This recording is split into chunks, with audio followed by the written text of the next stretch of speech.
Assalamualaikum warahmatullahi wabarakatuh. Perkenalkan, nama saya Nadira Anugrah Putri dari kelas 10 Akuntansi 3, ingin menjelaskan tentang materi sejarah, konsep dasar sejarah.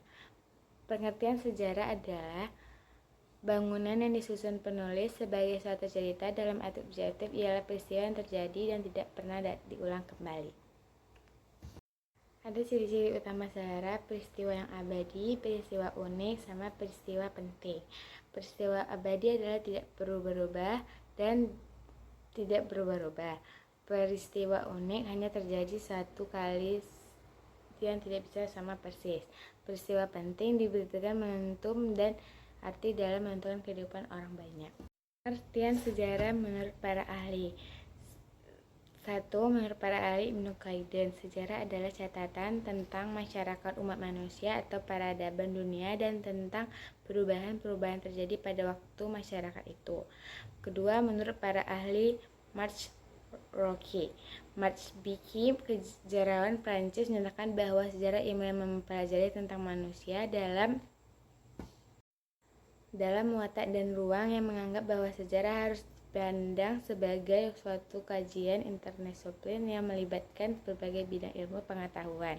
Yang ketiga ada menurut Kunto Wijaya, adalah rekonstruksi atau membangun kembali peristiwa masa lalu untuk dikonstruksi ke dalam kehidupan dan masa yang akan datang. Keempat ada sejarah menurut Sortono Kortoditrodjo, adalah gambaran tentang peristiwa atau kejadian yang terjadi di masa lampau yang kemudian digambarkan untuk kepentingan masa kini dan masa depan.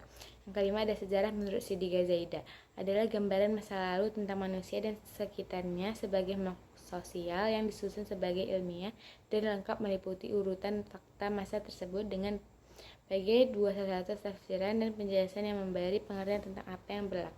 Pengertian sejarah ada dikronis, sinkronis, dan kronologi. Sinkronis adalah konsep mempelajari sejarah yang sangat mengenal tapi memiliki keterbatasan dalam hal tersebut. Contohnya pertempuran Surabaya yang pernah terjadi di tahun kemerdekaan. Yang kedua ada sinkronis, adalah konsep pembelajaran sejarah berdasarkan urutan waktu, kejadian, atau menganalisis hal pokok saja. Contohnya suasana pada saat tragedi 6G30S PKI. Ketiga ada kronologi, adalah ilmu bantuan sejarah yang bertujuan untuk merekonstruksi peristiwa berdasarkan urutan waktu yang tepat sehingga tidak terjadi kerancuan. Contohnya peristiwa penculikan anak. Sekian dari saya, Nadira Anugrah Putri. Maaf bila ada kata yang salah. Assalamualaikum warahmatullahi wabarakatuh.